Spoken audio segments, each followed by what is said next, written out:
Mouth. She had her final surgery earlier this year, though, and now, after being a visitor here in Colorado for over a year, she's going home.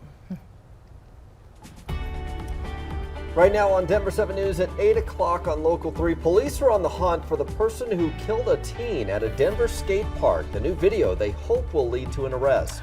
A possible solution to Denver's housing crisis. We'll explain what an ADU is and how it could benefit both homeowners and renters. Plus, the anticipation is building as 2 Colorado astronauts prepare for an historic mission to space, which they've had to wait a little while for their SpaceX launch. Thanks for joining us here at 8 o'clock. I'm Brian Sanders. And I'm Nicole Brady. Excited to see that liftoff tomorrow. Lisa, meanwhile, here on the ground, nice day ahead. It's beautiful. Yeah, this week is going to be a lot calmer, too, which is nice. Last week, the winds were a huge issue.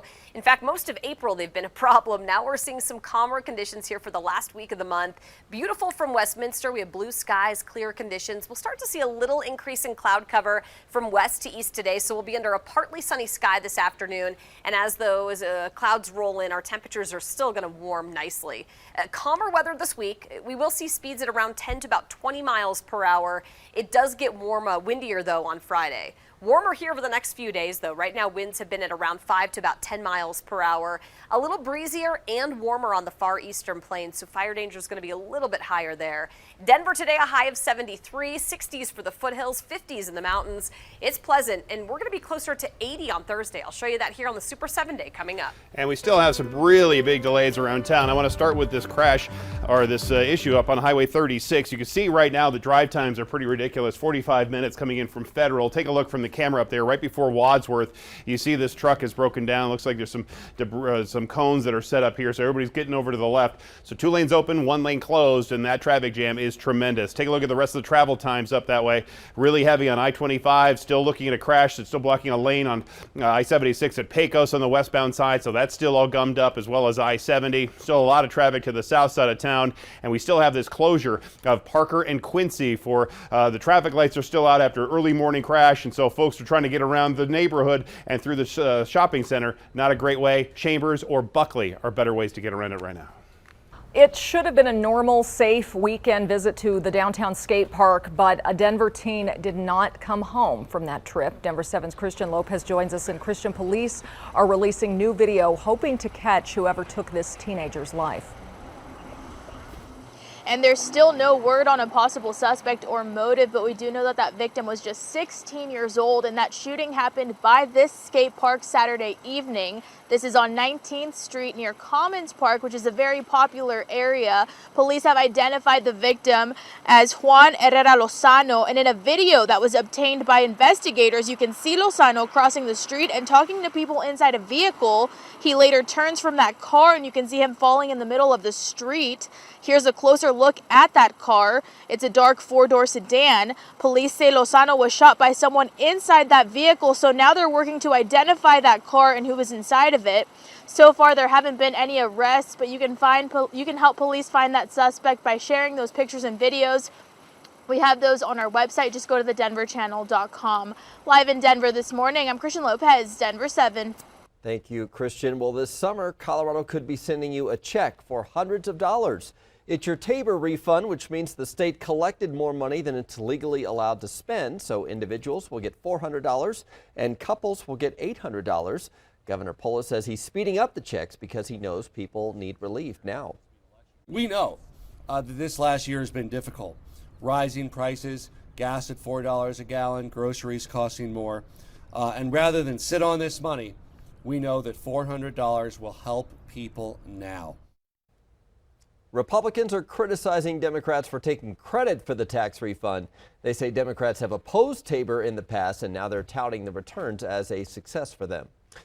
With the lack of housing in Denver and the prices going up, more people are considering whether to build an ADU, which is an accessory dwelling unit, otherwise known as a carriage house or granny flat. They're typically a separate housing unit built in a backyard. The Denver Housing Authority is teaming up with several groups to help families build ADUs on their properties. I think it's difficult for homeowners in neighborhoods to see some homeowners and some renters being priced out. And so it's important to be a part of that solution and to know that you're securing your asset and staying in place in a neighborhood that you love and have helped to make popular. The Denver Housing Authority has finished 2 ADUs already. They hope to build 10 more. You can learn more about building ADUs and the help available on the website mywdrc.org. So maybe you're thinking about having someone pay rent to live in your backyard. What would that be like? Denver 7's Veronica Acosta spoke with a woman who's doing it and liking it. So there are a lot of reasons why people are turning to these ADUs in their backyards. Some are converting old garages or maybe storage structures into homes, and then there are others building their ADUs from the ground up. Whatever the reasoning or the method is, the homeowners we spoke with said the backyard homes are very beneficial. It's a huge plus. I know that they're happy there because it's beautiful and it's a perfect home for a renter, and it helps out me financially. There's definitely a convenience factor there. It's nice to have your renter be close to you so you can walk over and fix something. So Rachel Poynton, who you just heard from, she bought her home in the West Colfax neighborhood last year. The construction company that built it also built that ADU you're seeing there that's in her backyard now. Not only did she say she enjoys having the company of someone nearby, but the rent money she gets from that ADU, that's a big help. Sarah Senderhoff, who works with the construction company L&D, told us rent for some of these ADUs, they can go anywhere from $1,500 to $2,000 a month. She says while there are perks for that homeowner, there are also some pluses for the ADU renter as well. I think for the people living inside, it's a brand new space. You know, they're not sharing a wall in an apartment building.